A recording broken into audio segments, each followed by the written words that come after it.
Sound পাইছে? আসসালামু আলাইকুম, এইচএসসি 27 ব্যাচ, কেমন আছেন? কি অবস্থা সবার?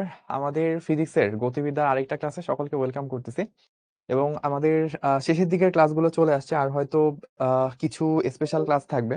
CQ MCQ solving class, advance problem solving class, theoretical ক্লাসের মধ্যে আজকেই মোস্ট প্রবাবলি লাস্ট ক্লাস। তো সকলকে আজকের ক্লাসে ভাইয়া স্বাগত জানাচ্ছি। এবং সাধারণত আমার সাথে আপনাদের ক্লাসগুলো হয় খুবই অড টাইমে, শুক্রবার বা শনিবার সকালবেলা। তো আজকে কম্পারেটিভলি বেটার টাইমিং বলতে পারি। সন্ধ্যার দিকের টাইম আপনাদের কমফোর্টেবল জোনের টাইম। সো ওয়ালাইকুম আসসালাম, আলহামদুলিল্লাহ ভাই, ভালো আছি এবং আশা করি আপনারা অনেক অনেক ভালো আছেন।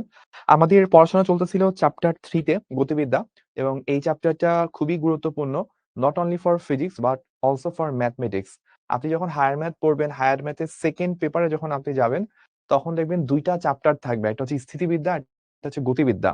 সো ওই গতিবিদ্যাও যখন আপনি পড়বেন, তখন দেখবেন অনেক কিছু আসলে এই চ্যাপ্টারটার সাথে রিলেটেড, স্পেশালি প্রাসের সাথে, পরন্ত বস্তুর সাথে, গতি রিলেটেড বিভিন্ন যে ম্যাথ গুলো আমরা করে আসছি, টাইপ গুলো, ওগুলোর সাথে এটা খুব বেশি ম্যাচ করবে। সো আমার এই ক্লাসটা অনেকে লাইভে দেখতেছেন, আবার অনেকে রেকর্ডে দেখবেন, আবার অনেকে যেটা হবে যে এই সেমিস্টারে বা এই কোয়ার্টারে দেখবেন না, পরের কোয়ার্টারে যায় হয়তো দেখবেন। সো যে যে কোনো সময় এই চ্যাপ্টারের ক্লাসগুলো দেখেন না কেন, লাইভে হোক রেকর্ডে হোক, একটা জিনিস মাথায় রাখবেন, এই চ্যাপ্টারটা অত্যন্ত গুরুত্বপূর্ণ।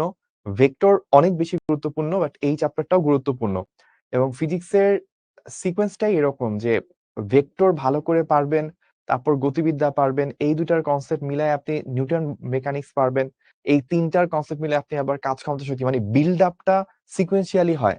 সো আপনি যদি মাঝখান থেকে একটা অংশ মিস করে যান, লাইক আপনি গতিবিদ্যা পড়লেন না, ভেক্টর আর নিউটন মেকানিক্স পড়লেন, তাহলে দেখবেন নিউটন মেকানিক্স অনেক কিছু আপনার কাছে ঝাপসা ঝাপসা লাগবে, কনসেপ্ট ক্লিয়ার হবে না। সো সবকিছু যখন আপনি ক্লিয়ারলি শেষ করতে পারবেন, তখন দেখবেন আপনার ওভারঅল একটা ভালো কনসেপচুয়াল আহ আয়ত্তে চলে আসছে, আপনি ভালো কিছু প্রবলেম সলভ করতে পারতেছেন, সেই অবস্থায় পৌঁছাবেন। সো আমরা তাহলে আজকে শুরু করে দিই আমাদের আজকে 9 নাম্বার লেকচার এই চ্যাপ্টারের জন্য। এই তো আমার এটা রেডি, আর এই তো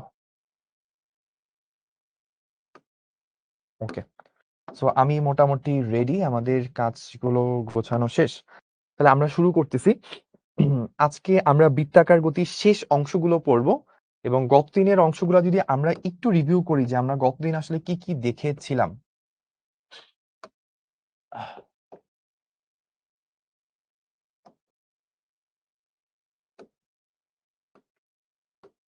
আমরা গত ক্লাসে যেটা নিয়ে মেইনলি পড়াশোনা করেছিলাম সেটা হচ্ছে বৃত্তাকার গতি। আমরা পড়েছিলাম যে ভাই আমাদের কৌণিক বেগ নামে একটা জিনিস ছিল, কৌণিক বেগকে আমরা ওমেগা দ্বারা প্রকাশ করতাম। তো এই কৌণিক বেগটা হয়তো আসলে theta divided by t, theta divided by t. Nura 5828 ও বলছে, ভাইয়া আজকে সারাদিনে আপনার সাথে আমার ক্লাস হয়েছে, যেমন আর্কাইভ ক্লাস করছে। আচ্ছা, ভালো, আর্কাইভে অনেকটুকু ক্লাস করে ফেলছে। এটা এটা একটা ভালো জিনিস, মানে আর কি আমাদের সবার টাইমিংটা আসলে এট এ টাইম নাও ম্যাচ করতে পারে, বাট অনলাইন পড়াশোনার এটা একটা বড় পজিটিভ দিক যে ডিস্ট্রাকশনটা অবশ্যই একটা নেগেটিভ দিক, স্ট্রং একটা নেগেটিভ দিক, বাট পজিটিভ দিকটা হচ্ছে যে কেউ যে কোনো সময় যে কোনো টাইমে আপনার পছন্দ মতো ক্লাসগুলো রেকর্ড থেকে আর্কাইভ থেকে করে নিতে পারেন। তো আমাদের কৌণিক বেগ ছিল হচ্ছে থিটা বাই টি, থিটাকে বলা হয়তো কৌণিক সরণ, টি হচ্ছে টাইম।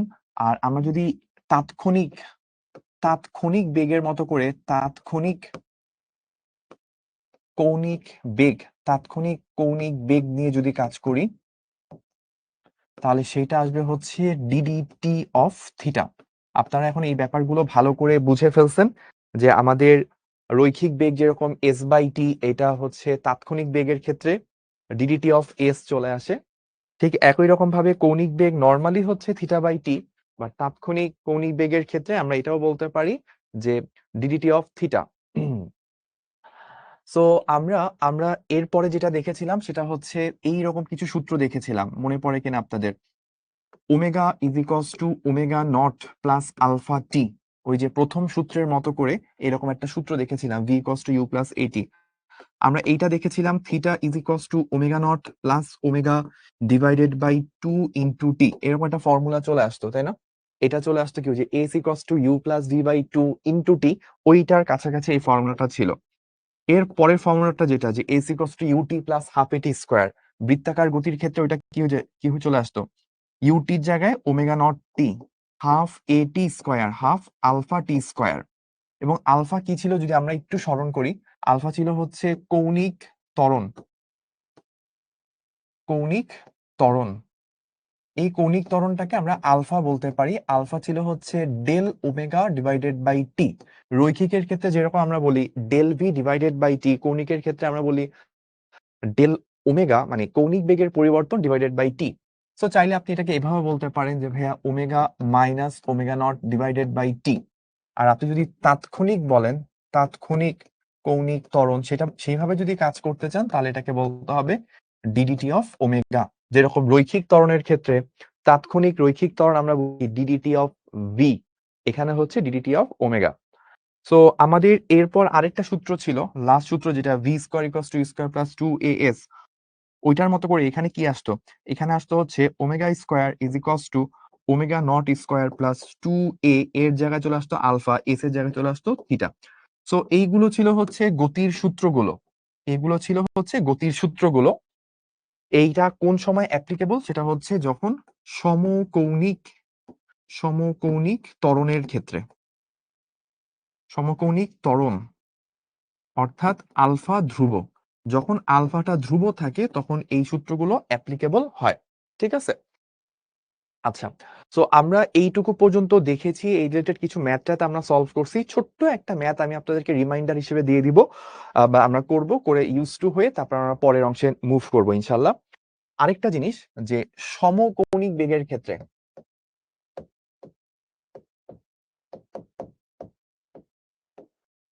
সমকৌণিক বেগের ক্ষেত্রে আমরা এস ইকস টু ভিটি, আমরা যেমন রৈখিক বেগের ক্ষেত্রে সমবেগের ক্ষেত্রে এস ইকস টু ভিটি পড়ি, এখানে চলে আসে theta is equals to omega t. Theta is equals to omega t, এটা হচ্ছে যখন কৌণিক বেগটা ধ্রুব। এটা কখন, যখন ওমেগাটা ধ্রুব। আর ওমেগাটা ধ্রুব মানে কি, ওমেগাটা ধ্রুব মানে আলফা হচ্ছে 0। আচ্ছা, আরেকটা জিনিস হচ্ছে, আলফা যদি ধ্রুব হয়, আলফা ধ্রুব হইলে সেই ক্ষেত্রে টি তম সময়, টি তম সেকেন্ডে, টি তম সেকেন্ডে, টি তম সেকেন্ডে বা টি এন তম সেকেন্ডে, যেভাবে বলেন না কেন, অতিক্রান্ত কৌণিক সরণ, অতিক্রান্ত কৌণিক সরণ, সেটার একটা সূত্র আছে, সেটা হচ্ছে থিটা টিথ,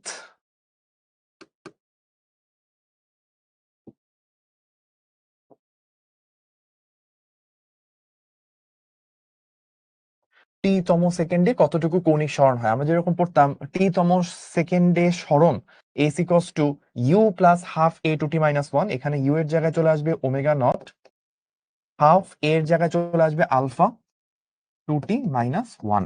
এই হচ্ছে আমাদের মোটামুটি ফর্মুলাগুলার রিভিউ।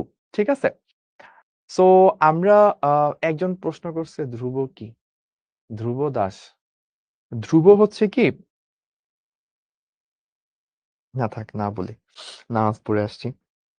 আচ্ছা, আমরা তাহলে 61 নাম্বার প্রবলেম পর্যন্ত করছি, এবার আমরা 62 নাম্বার প্রবলেমে যাব, P62। আমাদের 62 নাম্বার প্রবলেম যেটা,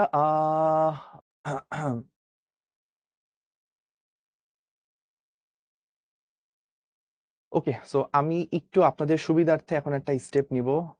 এই তো, গুড, ডান। তো আমরা 62 নাম্বার প্রবলেমটা একটু দেখবো। 62 নাম্বার প্রবলেম আমাদেরকে বলতেছে একটি ফ্যান সুইচ অন করায়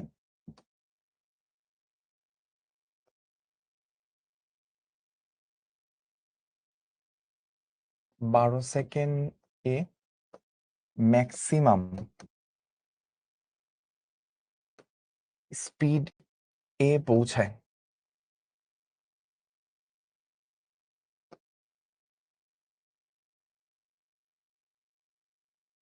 মোট 20 সেকেন্ড এ মোট 20 সেকেন্ড এ 4000 বার ঘুরে। প্রথম 12 সেকেন্ড এ প্রথম 12 সেকেন্ডে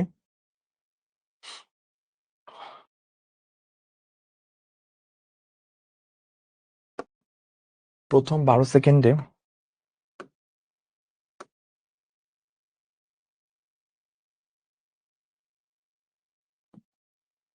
কৌণিক ত্বরণ কত ছিল?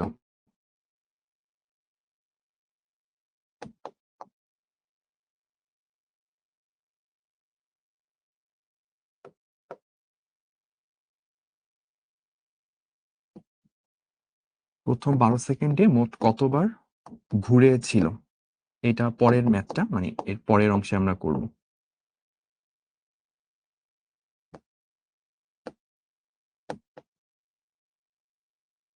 তো প্রথমে আমরা 63 নাম্বার 62 নাম্বার প্রবলেম দিয়ে শুরু করতেছি। এই প্রবলেমটার স্টেটমেন্টটা বলতেছে একটা ফ্যান সুইচ অন করা হয়েছে। সুইচ অন করার পর কি ঘটনা ঘটছে? বলছে যে 12 সেকেন্ডেই সর্বোচ্চ স্পিডে পৌঁছে গেছে। তারপর মোট 20 সেকেন্ডে হচ্ছে 4000 বার ঘুরছে। এবার প্রশ্ন করছে যে প্রথম 12 সেকেন্ডে যখন হচ্ছে স্পিডে পৌঁছাচ্ছিল তখন কৌণিক ত্বরণটা কত ছিল সেটা বের করতে বলছে।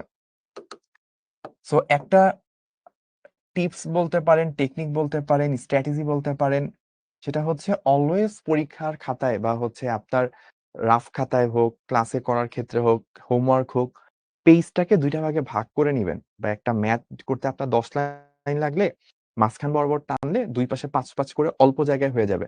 এটাতে অনেকগুলা জিনিস হয়। একটা হচ্ছে আপনি আ কাগজের অপচয় রোধ হয়। ২ নাম্বার হচ্ছে অল্প স্পেসে লেখার অ্যাবিলিটি তৈরি হয় এবং আ অল্প জায়গার মধ্যে যখন আপনার ফিউচারে অ্যাডমিশন টেস্ট দিতে হবে, সে সময় কিভাবে আপনি করবেন, কিভাবে ওই জিনিসটা হ্যান্ডেল করবেন, ওইটা একটা অভিজ্ঞতা হয়ে যায়। মানে ওভারঅল সবকিছুই আপনার এটা একটা বেনিফিট তৈরি করে। আগে থেকে এটাতে ইউজড টু হওয়া বেটার। আমাদেরকে দেখেন আমরা প্রথম ১২ সেকেন্ডে আমরা কি করতে পারি?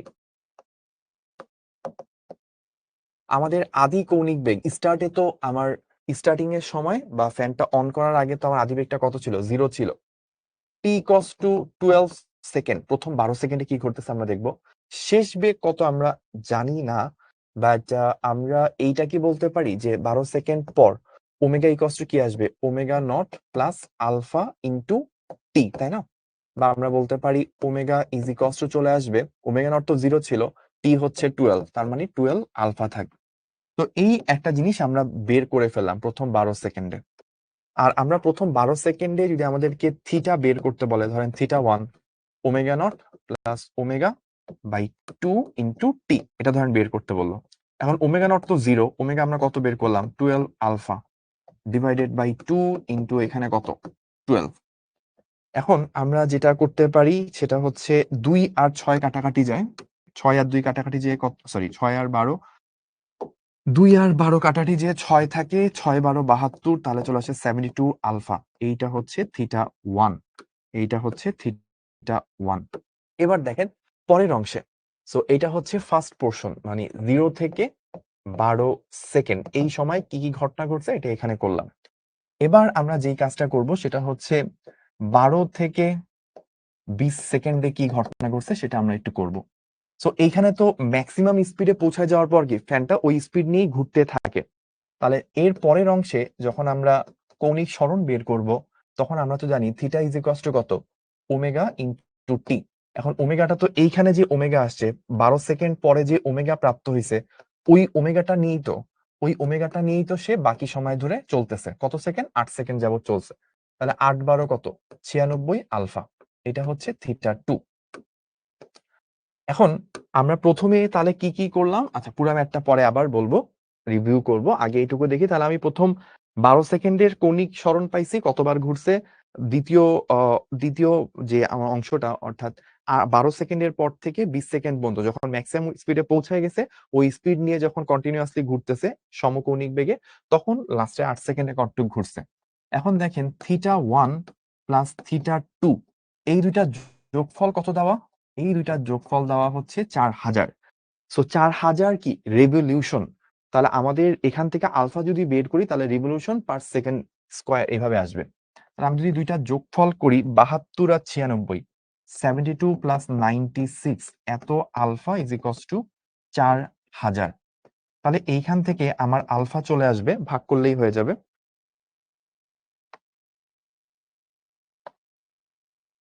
৪,০০০ ডিভাইডেড বাই 72 প্লাস 96, এইটা চলে আসতেছে 23.8095। আমার কিন্তু এককটা আসবে রিভলিউশন পার সেকেন্ড স্কোয়ারে। কেন? কারণ আমার এই ৪,০০০ তো রিভলিউশনে, আর টাইম গুলো ১২ সেকেন্ড, ৮ সেকেন্ড, সব তো সেকেন্ডে। তাহলে রিভলিউশন পার সেকেন্ড স্কোয়ার এই আকারে হচ্ছে আমার অ্যান্সারটা আসবে। তাহলে প্রথম ১২ সেকেন্ডে আমার যে ইয়াটা ছিল, আলফাটা ছিল, সে আলফাটা কৌণিক ত্বরণ কত আমি বের করে ফেলছি। That is my answer. So যারা বুঝেন নাই, আমি একটু দ্রুত এটা রিভিউ করে নিচ্ছি। আই হোপ আপনারা খুব দ্রুত বুঝে যাবেন। ওকে। সো বিষয়টা কিরকম আমরা একটু আরেকবার চিন্তা করি। একটা ফ্যান আমি কি করলাম, সুইচ অন করলাম। ফ্যানটাকে যখন সুইচ অন করতেছেন, এর আগে কি ছিল, সেই স্থির ছিল। তার মানে শুরুতে তার আদি কৌণিক বেগটা 0 ছিল।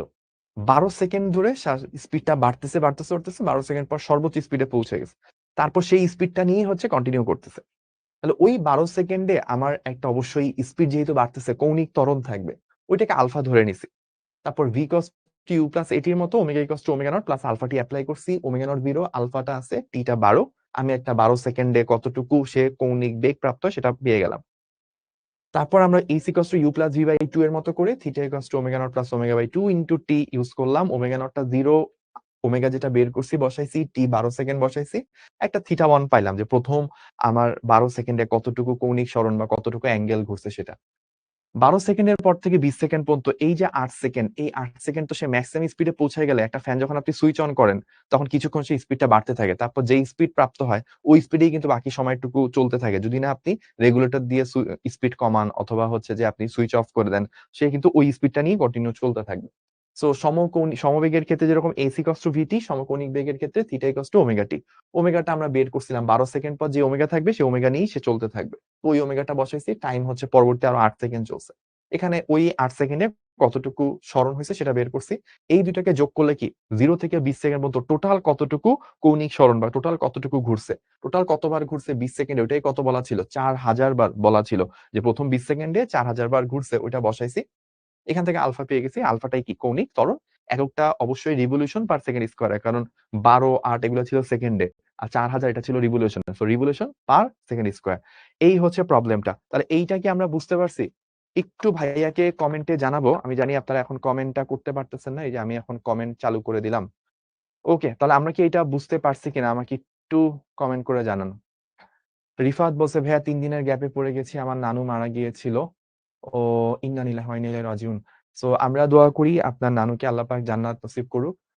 আর আপনার জন্য একটু ছোট করে সাজেশন দিব যে আমাদের লাইফে এরকম অনেকগুলো প্রবলেম আসবে। কখনো আমরা অসুস্থ হয়ে যাব, কখনো আমাদের আপনজন হারাবো, কখনো ভূমিকম্প, কখনো আদার অনেক ধরনের ক্যালামাইটি, অনেক ধরনের বিপদ-আপদ আমাদের সাথে আসবে। পড়াশোনা আমি যতই ফোকাস থাকি না একটু আধটু সমস্যা হবেই। বাট মাথায় রাখতে হবে ইন্টার লাইফটা হচ্ছে এরকম যে ইন্টার লাইফে আপনি বারবার ধাক্কা খাবেন, বারবার পড়ে যাবেন।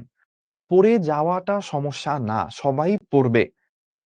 আপনি কত ভালো করবেন এটা নির্ভর করে পড়ে যাওয়ার পর কত দ্রুত আপনি ব্যাক করতে পারেন। যত দ্রুত ব্যাক করতে পারবেন, তত আপনি হচ্ছে ভালো সাকসেসের দিকে, ভালো একটা এন্ডিং এর দিকে আগায় যাবেন। সো এই জিনিসটাকে আমরা বলি রেজিলিয়েন্স। বলে না রেজিলিয়েন্স মানে কি? যে আবার ঘুরে দাঁড়ানো, আবার মানে ফ্লো তে ফিরে আসার যে আ ক্ষমতাটা বা ধর্মটা, এটা তো রেজিলিয়েন্স বলে। সো নিজের রেজিলিয়েন্স পাওয়ারটা অনেক বাড়াইতে হবে।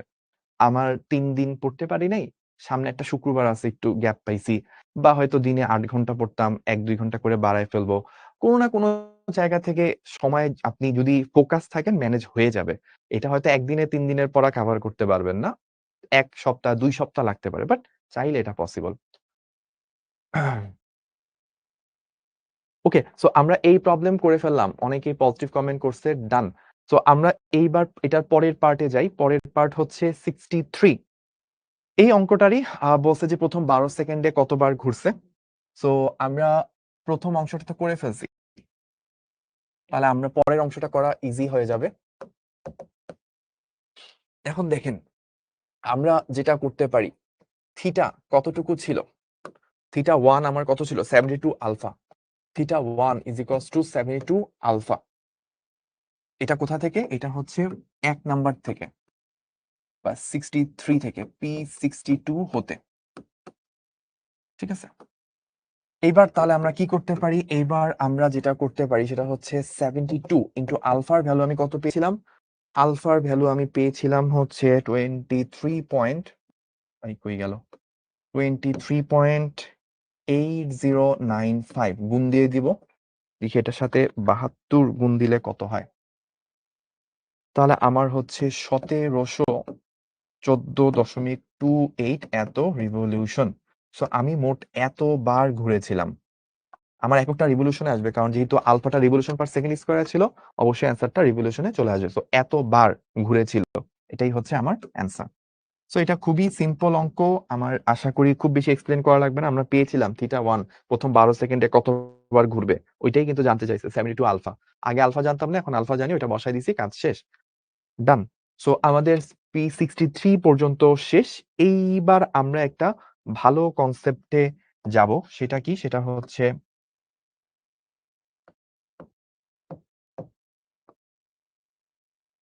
Relation between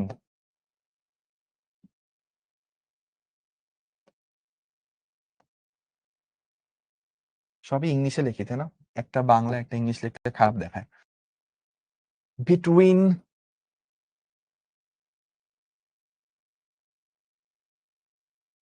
linear motion and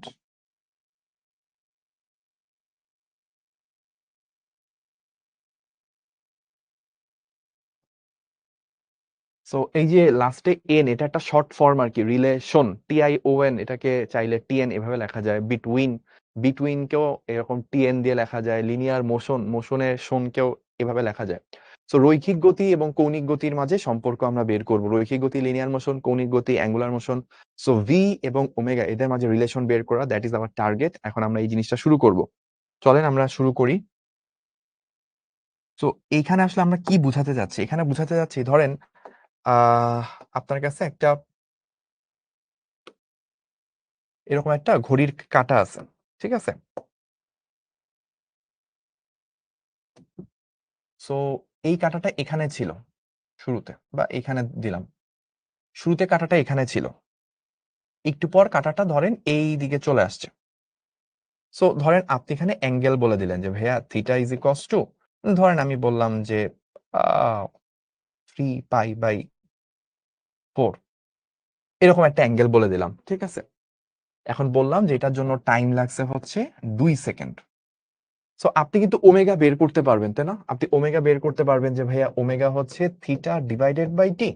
তাহলে থিটার জায়গায় কত আছে? 3π/4, আর এই জায়গায় আছে 2 সেকেন্ড। তার মানে 3π/8 রেডিয়ান পার সেকেন্ড। এটা আপনি ওমেগা বের করতে পারলেন। তো এই ওমেগাটা কি ভাইয়া? এই ওমেগাটা হচ্ছে ও কত কৌণিক স্পিডে ঘুরতেছে, কত কৌণিক বেগে ঘুরতেছে, তার কৌণিক বেগটা কত ভালো, কত স্পিড, কত দ্রুত, এইটা হচ্ছে বোঝানো হচ্ছে। কিন্তু দেখেন আমরা তো এইটাও চিন্তা করতে পারি, তাই না, যে এইখানে যে কণাটা আছে, একদম প্রান্তে যে কণাটা আছে, এই কণাটাকে ধরেন বললাম যে এই কণাটাকে ধরেন হচ্ছে মাহিন কণা, ঠিক আছে? এটা হচ্ছে মাহিন কণা, এটা হচ্ছে মাহিন কণা। তো জিমি ভাইয়ের ধমক খেয়ে ও হচ্ছে দৌড়াচ্ছে, ঠিক আছে? এখন ও ধরেন 2 সেকেন্ডে এখানে চলে আসছে।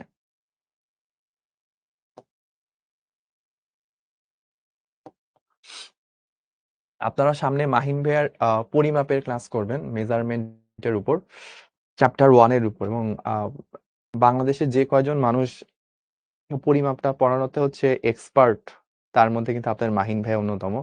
সো আপনারা যখন পরিমাপের ক্লাসটা করবেন তখন আপনারা বুঝতে পারবেন পরিমাপ চ্যাপ্টারটাও যে এত স্পেশাল হইতে পারে, আপনারা তখন ফিল করবেন ইনশাআল্লাহ। সো আপনাদের জিমি ভাইয়ার বকা খেয়ে, ধমক খেয়ে মাহিন কণাটা এইভাবে দৌড়ানো শুরু করছে, 2 সেকেন্ডও এতটুকু পথ পাড়ি দিছে। তো এখন আপনি কৌণিক বেগ তো বের করে ফেললেন যে হ্যাঁ ঠিক আছে ভাইয়া, কৌণিক বেগ হচ্ছে 3π/8, হ্যাঁ মাহিন কণার কৌণিক বেগ বের করছেন। কিন্তু ধরেন এই জিনিসটাই যদি হচ্ছে ধরেন আমি একটু কপি করি। ওকে। সো আমি ধরেন এই জিনিসটাই সবকিছু সেইম আছে। কপি। ঠিক আছে?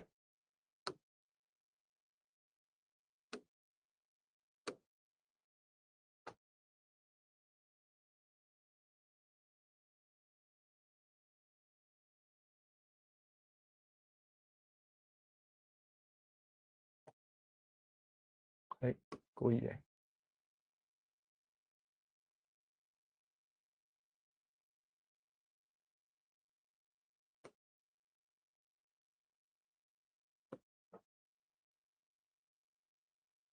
এই তো সাইজে আসছে। আচ্ছা। ধরেন আমি বললাম ১ম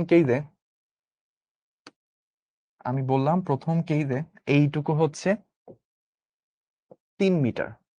ঠিক আছে? আর পরের কেইসে বললাম এইটুকু হচ্ছে ১০ মিটার। সো দেখেন মাহিন কণাটা ২ বারই দৌড়াচ্ছে। তো কোনো একদিন ধরেন আপনাদের জিমি ভাইয়ার মুড ভালো। সে ধমক দিল মাহিন কণাকে।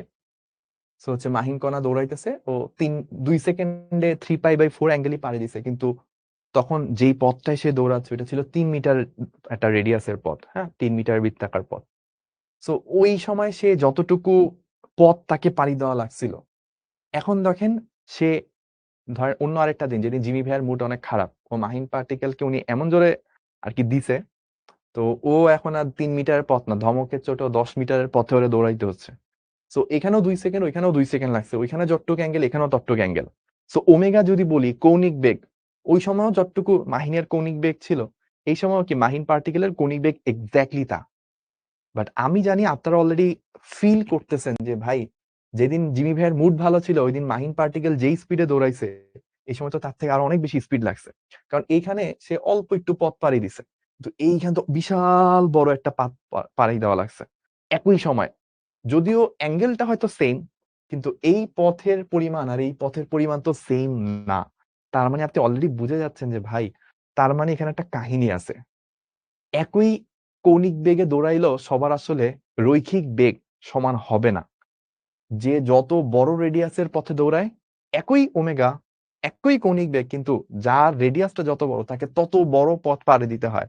তার রৈখিক বেগটা, তার স্পিডটা তত বেশি হইতে হয়। সো এই যে আপনি বুঝতে পারছেন আচ্ছা তার মানে রৈখিক বেগের সাথে কৌণিক বেগের ক্ষেত্রে একটা রেডিয়াস চলে আসবে। একটা রেডিয়াস টাইপ কিছু একটা ঘটনা ঘটবে। জিমি ভাইয়ের যেদিন মুড ভালো ওইদিন অল্প রেডিয়াস, মাহিন পার্টিকেল কম্পারেটিভলি কম কষ্ট করেই থামাইতে পারতেছে। কিন্তু যেদিন জিমি ভাইয়ার ধরেন মুড বুঝতে পারতেছেন ওইদিন কিন্তু মাহিন পার্টিকেলের একদম জামা কাপড় শেষ। হ্যাঁ? দৌড়াইতে, দৌড়াইতে। সো আমরা বুঝতেছি যে এখানে রেডিয়াসের কিছু একটা খেলা আছে। সো এই রেডিয়াসের খেলাটা কি সেটাই হচ্ছে আমরা এখন দেখব। সো আমরা এখন চলেন এই রহস্যটা বের করব। রেডিয়াস রহস্য।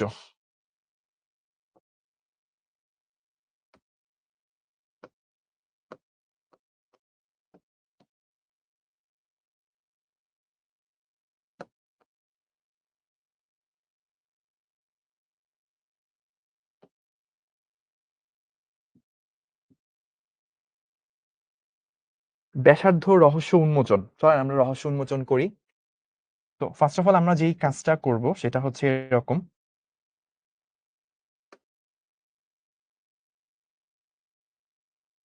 এইটা একটা বৃত্তাকার পাত। আর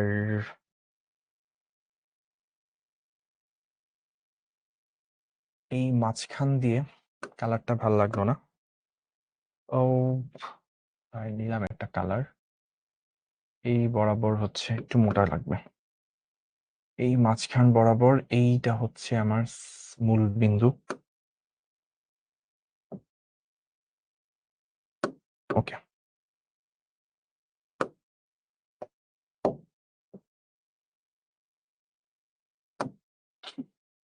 আচ্ছা। সো আমাকে যেই জিনিসটা দেওয়া আছে প্রশ্নে সেটা হচ্ছে বলছে যে একটা পার্টিকেল এইভাবে ঘুরতেছে। ঠিক আছে? সো এইটা হচ্ছে মূল বিন্দু।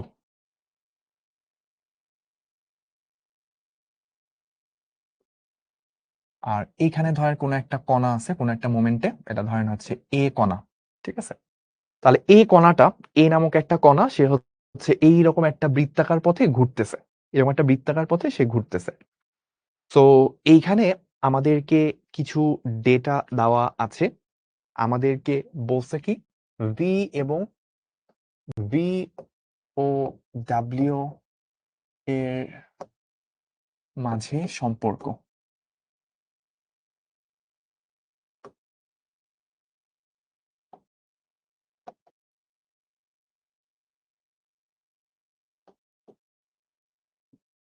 তো আমরা এই সম্পর্কটা বের করব। সো দেখেন, আমাদেরকে যেটা দেওয়া থাকবে সেটা হচ্ছে কি, আমরা ধরলাম যে এই অ্যাঙ্গেলটা, এই অ্যাঙ্গেলটাকে আমরা থিটা ধরে নিব, অ্যাঙ্গেলটাকে আমরা থিটা ধরে নিচ্ছি। সো আমাদের এখানে কয়েকটা ডাটা দেওয়া, কৌণিক বেগ, ধরেন আমাকে বলছে কৌণিক বেগ সেটা হচ্ছে আমাদের ওমেগা, এটা আমাকে বলে দিছে।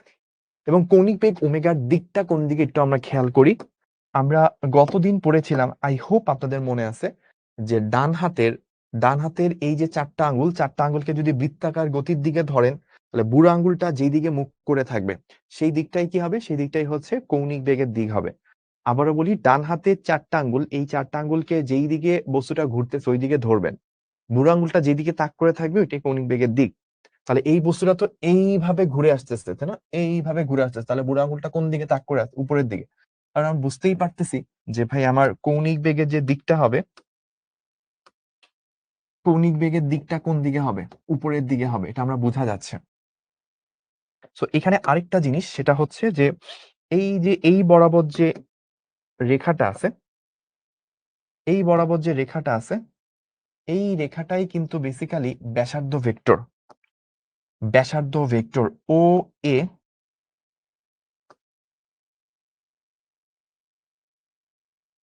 ও এ, এটাই কিন্তু ভাই আমার ব্যাসার্ধ ভেক্টর। আর এটাকে আমরা বলতে পারি ব্যাসার্ধ ভেক্টর বা অবস্থান ভেক্টর, বা আমরা অবস্থান ভেক্টর বলি, দ্যাটস বেটার।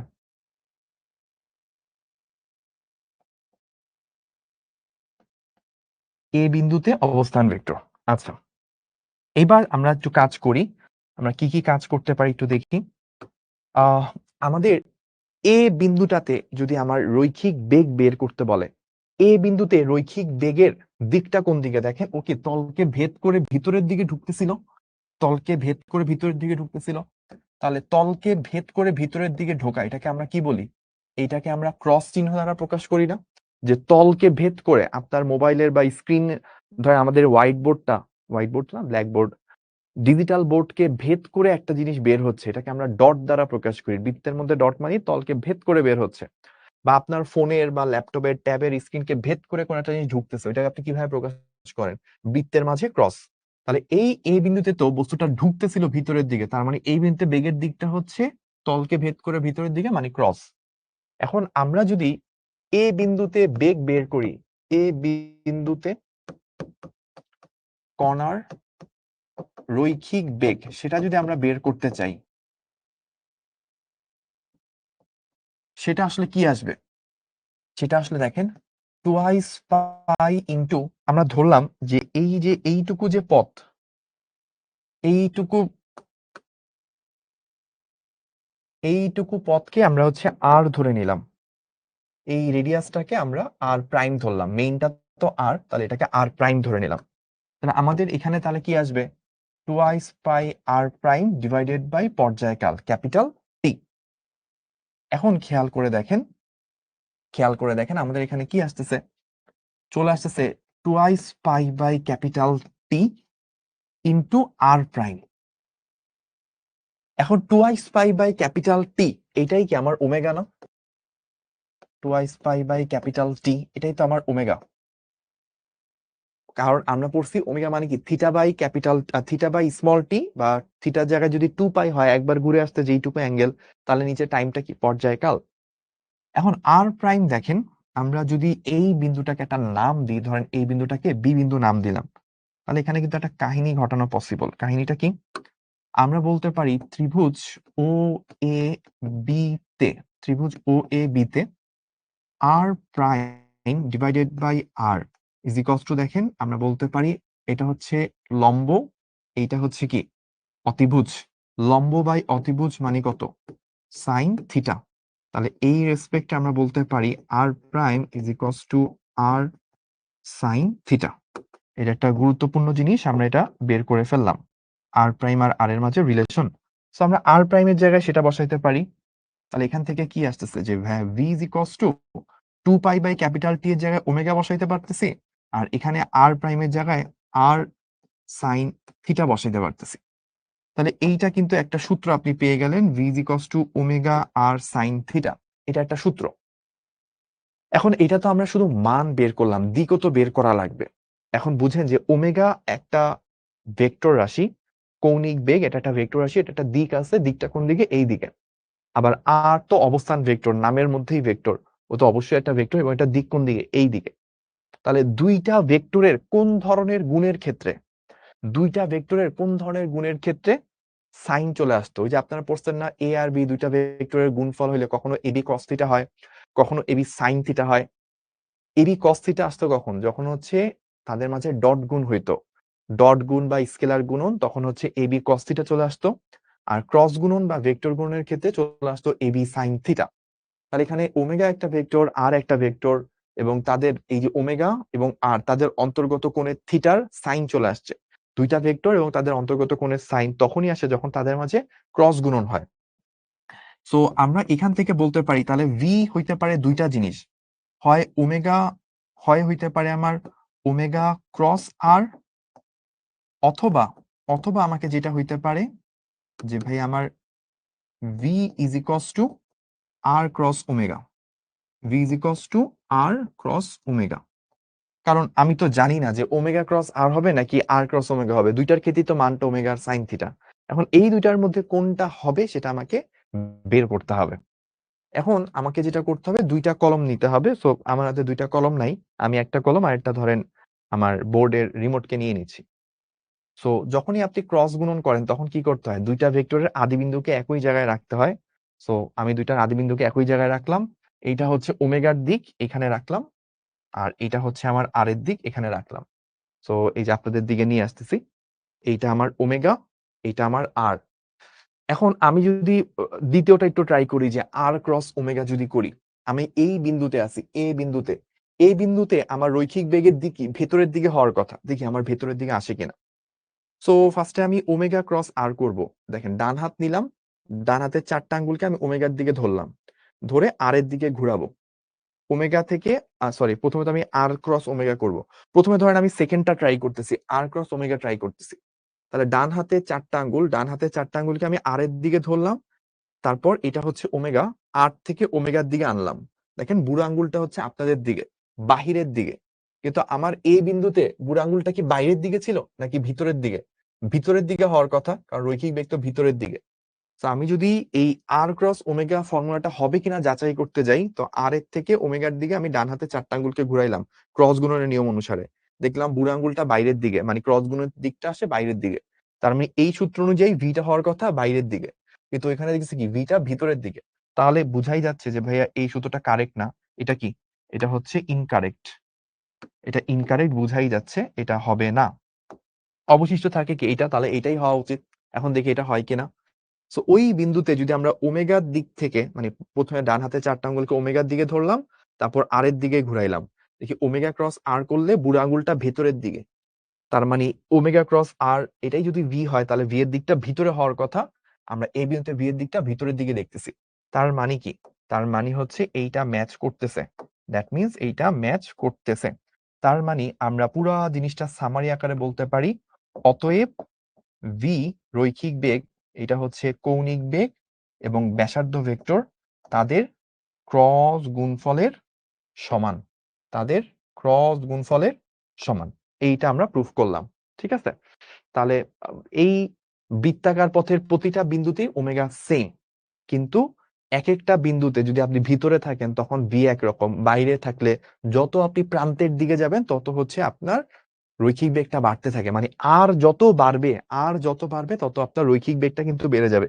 ওই যে আমরা একটু আগে মাহিন পার্টিকেল নিয়ে কাজ করছিলাম, মনে আছে? আর যদি ছোট হইতো রৈখিক রৈখিক বেগটা ছোট হতো, আর বড় হইলে কষ্ট বেশি হয়, রৈখিক বেগটা স্পিডটা বেশি। ওই জিনিসটাই কিন্তু এখানে আমাদেরকে শো করতেছে। ভি এর মানটা ওমেগার উপর নির্ভর করে, আর এর উপরও নির্ভর করে, এবং মধ্যবর্তী কোণে সাইন থিটার উপরও কিন্তু নির্ভর করতেছে। মানে এটা একটা ভেক্টর রাশি, ওমেগা আর আর এর মাঝে রিলেশন থেকে এটা আসে। তাহলে এইটুকু পর্যন্ত কি সবাই বুঝতে পারছেন? ভাইয়াকে একটু একটু কমেন্ট করে জানাবেন, আমি আপনাদের কমেন্ট অন করে দিচ্ছি।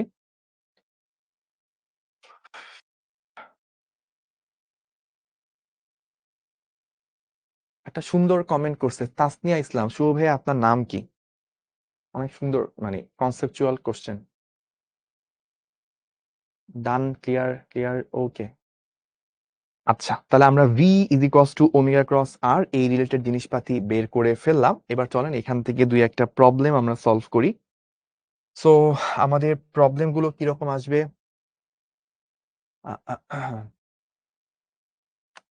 আচ্ছা, এই যে আপনাদের জাতির সুবিধার্থে আমি আবার হচ্ছে যে স্টেপ নিয়ে নিলাম। ওকে, সো এইবার আমরা যেটা করব সেটা হচ্ছে যে আমাদের P63 পর্যন্ত দেখেছিলাম, নাও P64। P64, সো আমাদেরকে এবার বলতেছে যে 20 সেকেন্ড সময়ে একটি কণা আর 3 মিটার ব্যাসার্ধর বৃত্তাকার পথকে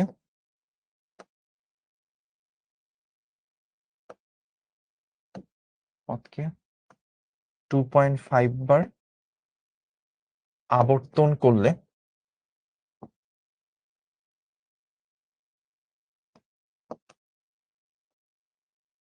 কণাটির রৈখিক দ্রুতি নির্ণয় করো।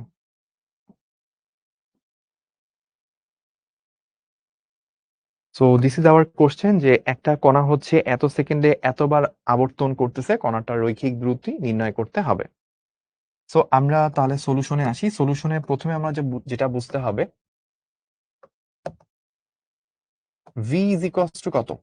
ওমেগা ক্রস আর, বা আমরা যদি শুধু মান বের করি তাহলে ভি আসবে হচ্ছে ওমেগা আর সাইন থিটা। কিছু যদি বলা না থাকে অ্যাঙ্গেলের বিষয়ে, আমরা অলওয়েজ অ্যাঙ্গেলটাকে 90 ডিগ্রি ধরে কাজ করে ফেলবো। সো তাহলে আমরা পাচ্ছি কি, V is equals to omega. Omega দেখেন আমরা কিভাবে বের করতে পারি। প্রথমত দেখেন আমাদের ওমেগা মানে কি, 2 পাই, বা আমরা এভাবে বলতে পারি থিটা ডিভাইডেড বাই টি, তাই না? আর কত? আর বলছে 3 মিটার, কিছু না বলা থাকলে সাইন অলওয়েজ 90 ডিগ্রি ধরে নিব। এখন থিটা কতবার ঘুরছে? 2.5 বার। থিটা কত? 2.5 ইন্টু একবার ঘোরা মানে টুয়াইস পাই রেডিয়ান কোণ উৎপন্ন করা, এবং এসআই এককে অ্যাঙ্গেলটা অলওয়েজ রেডিয়ান বসাইতে হয়। টি কত দেওয়া? 20 সেকেন্ড। 20 সেকেন্ড দেওয়া ইন্টু 3 সাইন 90 হচ্ছে 1। তাহলে এখান থেকে আমার রৈখিক দ্রুতি কত সেটা বের হয়ে যাচ্ছে। উপরে 5 পাই ইন্টু 3, 5/3, নিচে হচ্ছে 20। তাহলে এটা চলে আসে হচ্ছে 2.356 এত মিটার পার সেকেন্ড। ঠিক আছে, যদি আমাকে বলতো তাৎক্ষণিক দ্রুতি কত, এক্স্যাক্টলি সেম আসতো। এইটা আমাকে যদি বলে রৈখিক দ্রুতির জায়গায় যদি তাৎক্ষণিক দ্রুতি বলতো, একই আসতো।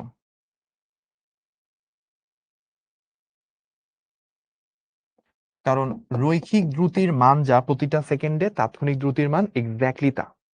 কিন্তু যদি শুধুমাত্র রৈখিক বেগ আসতো তাহলে ব্যাপারটা এরকম হইতো না।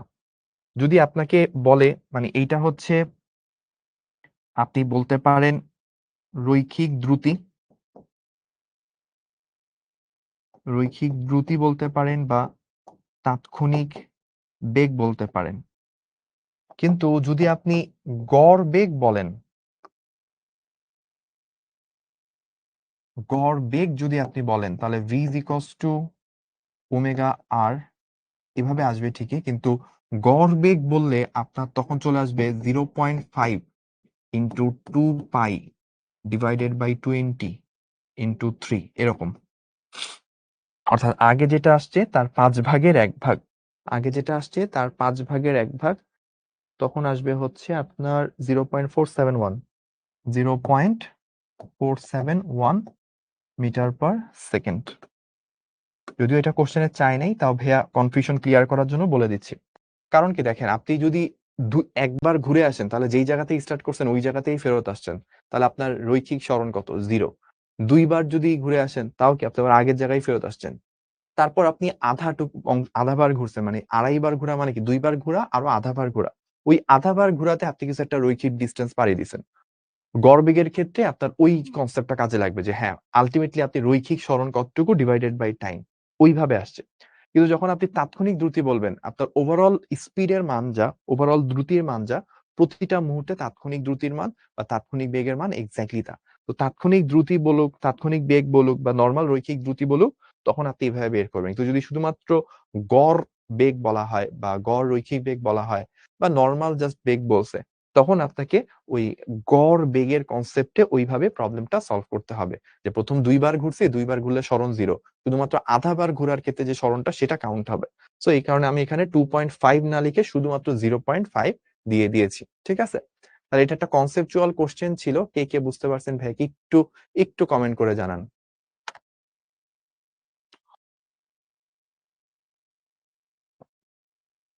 ওকে, ডান ডান ডান।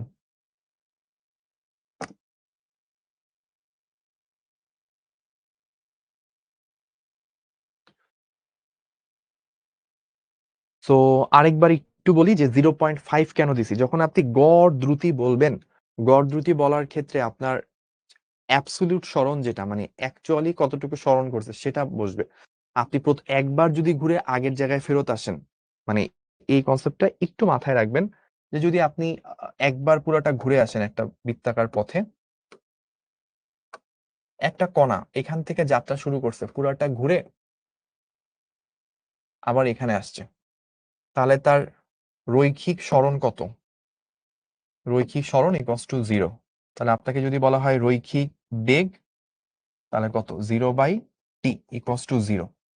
সো আপনি 2বারও যদি ঘুরে আসেন, 2বার যদি ঘুরে আসেন, তাও আপনার কি রৈখিক বেগটা 0, কারণ সরণ 0। তাহলে আপনাকে যদি বলে 2.5 বার ঘোরা, যে কথা 0.5 বার ঘোরা এক্স্যাক্টলি একই কথা, কারণ প্রথম 2বার ঘোরার কারণে তার তো কোনো সরণ হবে না, এক্সট্রা করে 0.5 বার যেটুকু ঘুরছে ওইটুকুর কারণে সরণ ঘটছে। দ্যাটস ওয়াই হচ্ছে আমার এখানে 0.5 ইউজ হয়েছে। ঠিক আছে, ওকে, ক্লিয়ার, ডান। তাইলে আমরা এবার পরের অংশে যাচ্ছি। আমি ভুলে একটু আগে ক্লাস শেষ করুন এই অপশনে। হ্যাঁ, যদি এখানে 3.5 বার থাকতো তাও গড়বেগ তাই হতো, বা 37.5, হ্যাঁ, সরি 37.5, তো 37.5 বার থাকলেও এখানে ওই এটাই আসতো, 0.5 ইন্টু এটাই আসতো। আচ্ছা, তাহলে আমরা এইটুকু করে ফেললাম। এবার আমরা আরেকটা প্রবলেম করব, এটা হচ্ছে P64, P64, সরি 64 তো আমরা করছি, সো P65। এবার আমাদেরকে বলতেছে যে omega is equals two 2i minus 3j plus 5k, r is equals two 3i plus j plus k। Question হচ্ছে v is equals two what? Question হচ্ছে রৈখিক বেগ কত? ওকে, সো চলেন আমরা সলিউশনের দিকে যাই। আমরা জানি v is equals to omega cross r। So omega cross r যদি হয়, এটা তো একটা ক্রস গুণন, ক্রস গুণনের ক্ষেত্রে কি হয়? i j k এগুলা চলে আসে।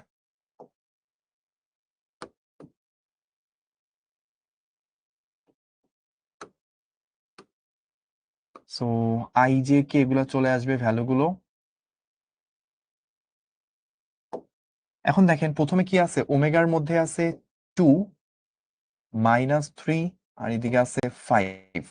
আর এর মধ্যে কি আছে? 3 আছে, 1 আছে, 1 আছে। আচ্ছা, তাহলে আমরা ফার্স্টে যেই কাজটা করতে পারি, আই যদি নিই তাহলে এখানে এই 3 আর 1 গুণ হয়, -3, 5 আর 1 গুণ হয়ে -5, জে। এই জে কে নিয়ে যদি কাজ করি তাহলে এই কলাম এই রো বাদ যায়, 2 আর 1 গুণ হয়ে 2, 5 আর 3 গুণ হয়ে -3×5=15, প্লাস কে যদি নিই তাহলে আমাদের এই রো এই কলাম কাটাকাটি যায়, 2 ও কে 2 হয়, প্লাস 3×9, তাহলে আমাদের আলটিমেটলি থাকলো সেটা হচ্ছে -8i plus 13j plus 11k। অতএব আমাদের রৈখিক বেগ সেটা হচ্ছে এত। তো আমাকে রৈখিক বেগ বের করতে বলছে, আমাদের কিন্তু রৈখিক বেগ বের হয়ে গেছে, এটাই আমাদের অ্যান্সার। ঠিক আছে, ডান।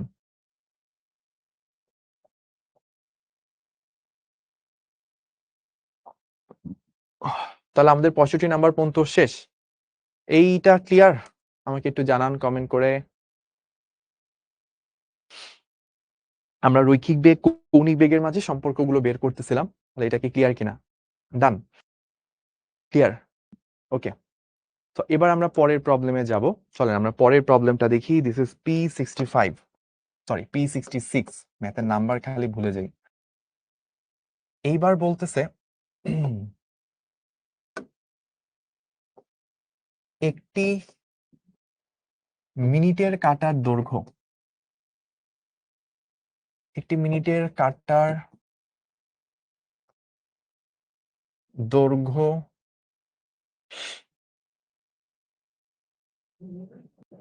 5 সেন্টিমিটার হলে এক কেন্দ্রর 2 কাটার মধ্যবিন্দুর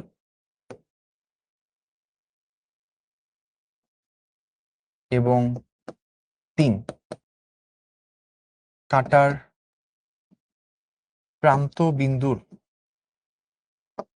রৈখিক বেগ নির্ণয় করো।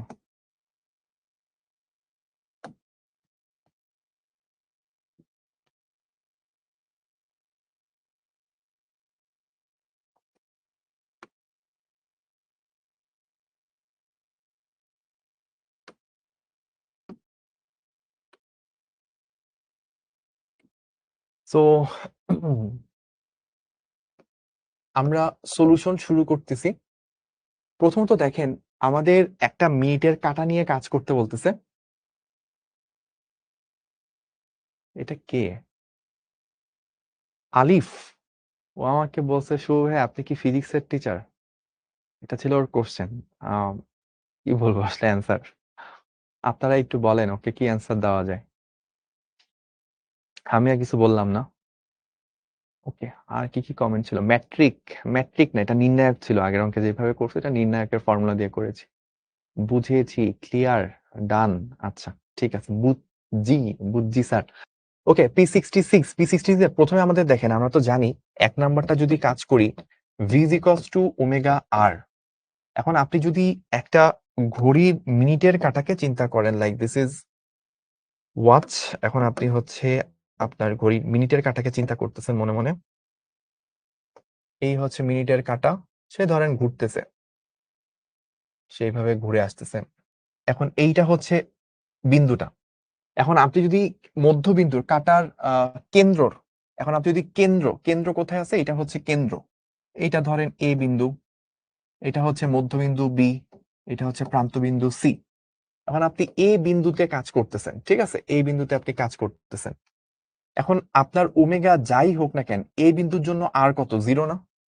কিছু না বললে ওমেগা আর সাইন থিটাটা অলওয়েজ sin 90, দ্যাট মিনস 1 হয়, এটা আলাদা লেখা লাগে না। সো আরটা কত, 0, কেন্দ্রতে আর 0। সো যাই হোক না কেন ওমেগাটা আলটিমেটলি আসবে হচ্ছে 0 মিটার পার সেকেন্ড। অতএব v is equals to 0 metre per second. এটা আলাদা করে আমাদেরকে কাজ করার তেমন কিছু নাই, এইটা আমরা নোট করে ফেললাম, ডান। এবার আপনি 2 নাম্বারে আসেন। 2 নাম্বারে বলছে মধ্যবিন্দুর, এখন ওমেগা কত, twice pi by capital T. একটা মিনিটের কাঁটা কতক্ষণে ঘুরে আসে? 1 ঘন্টায় ঘুরে আসে। একটা মিনিটের কাঁটা 1 ঘন্টা পর আবার আগের জায়গায় ফেরত আসে। 1 ঘন্টা মানে কত সেকেন্ড? 3600 সেকেন্ড। আর কত দেওয়া? আর বলছে ভাইয়া 5 সেন্টিমিটার মধ্যবিন্দু, তাহলে কি 2.5 সেন্টিমিটার। 2.5 10⁻²। এটা আপনি আছেন হচ্ছে বি বিন্দুতে। তাহলে এখান থেকে আপনি বের করতে পারবেন বেগ হচ্ছে এত metre per second. Metre per সেকেন্ডে যদি নিতে হয় তাহলে ওমেগাটা অবশ্যই অবশ্যই রেডিয়ান পার সেকেন্ডে আনতে হবে। রেডিয়ান পার সেকেন্ডের সাথে সেকেন্ড গুণ হয়ে সামথিং মিটার পার সেকেন্ডে আসবে। ঠিক আছে, রেডিয়ান পার সেকেন্ডের সাথে সামথিং একটা মিটার গুণ হয়ে মিটার পার সেকেন্ডে আসে। ওকে, সো আমরা দেখি 2 পাই ইন্টু 2.5 10⁻² ডিভাইডেড বাই হচ্ছে 3600। তাহলে এইটা চলে আসে হচ্ছে 4.36 10⁻, সাইন্টিফিক মোডে নিতে হবে, -5 এত মিটার পার সেকেন্ড। এইটা হচ্ছে পরেরটার জন্য রৈখিক বেগ। আর যদি আমরা প্রান্তের জন্য রৈখিক বেগ চিন্তা করি, সি বিন্দুতে প্রান্তের জন্য যদি রৈখিক বেগ চিন্তা করি তাহলে v is equals to omega R. Omega তো আমরা বের করছি, ওমেগা তো অ্যাজ ইট ইজ 3600। ওমেগা সবার জন্যই সেম। তো আর এখন টোটাল 5 সেন্টিমিটার, কারণ সি বিন্দুটা কি একেবারে প্রান্তে আছে, টোটাল 5 সেন্টিমিটার রেডিয়াসে ওর জন্য ইউজ হবে। দ্যাট মিনস 5 × 10⁻², অর্থাৎ আগের বারে দ্বিগুণ আসবে সাধারণত। দেখি কত আসে, ইন্টু 2। দ্যাট মিনস আমার চলে আসছে 8.726 10⁻⁻5 এত মিটার পার সেকেন্ড। এই হচ্ছে আমার রৈখিক বেগ সি বিন্দুতে বা প্রান্ত বিন্দুতে। তাহলে আমরা ফার্স্টে যেটা করছি v ইকুয়ালস টু ওমেগার একেবারে কেন্দ্রতে আর 0, কারণ তো কেন্দ্র থেকে কেন্দ্র দূরত্ব 0, এই কারণে 0 আসছে। মধ্যবিন্দু যদি চিন্তা করি, কাটার মাঝখানের বিন্দু মানে হচ্ছে এবি পরিমাণ দূরত্ব। এবি পরিমাণ দূরত্বটা 5 এর অর্ধেক, 2.5 সেন্টিমিটার। সেন্টার থেকে মিটারে যেতে হলে 10⁻² দ্বারা গুণ করা লাগে, ওইটা করছি, আনসার আসছে। আর যখন একেবারে প্রান্ত বিন্দু চিন্তা করবো, টোটাল রেডিয়াসটাই কাউন্ট হবে, 5 সেন্টিমিটার বসাইছি, এরকম রেজাল্ট চলে আসছে। তাহলে ডান, আমরা 66 নাম্বার প্রবলেম পর্যন্ত করে ফেললাম। আমাকে একটু জানান যে আপনারা কি ধরতে পারছেন কিনা।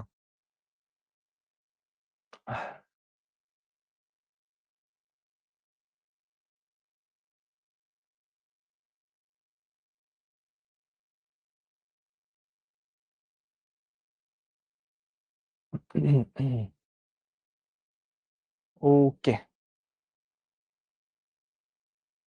ক্লিয়ার ক্লিয়ার ক্লিয়ার, ওকে, ঠিক আছে, ডান। আচ্ছা, এবার চলেন আমরা যেটা করব সেটা হচ্ছে আমরা কি কি জিনিস দেখলাম, আমরা ওমেগা আর এই রিলেটেড জিনিসপাতি গুলো টুকটাক দেখে ফেললাম। এইটা তো মোটামুটি শেষ। আচ্ছা, এইগুলো করে ফেলছি। এইবার আমরা একটা নতুন কনসেপ্ট দেখব।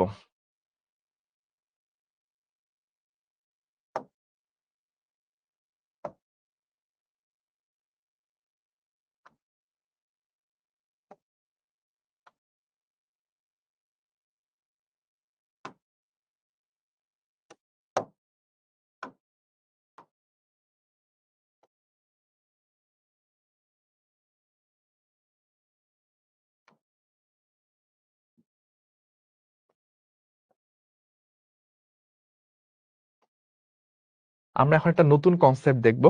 চলেন কনসেপ্টটা শুরু করি। আহ, সবাই রেডি তো?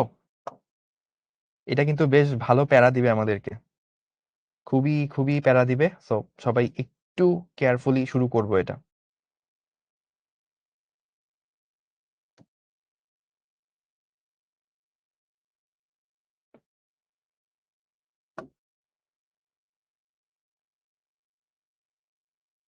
সো কোনো একটা বস্তু এই দিক বরাবর গতিশীল ছিল, ঠিক আছে?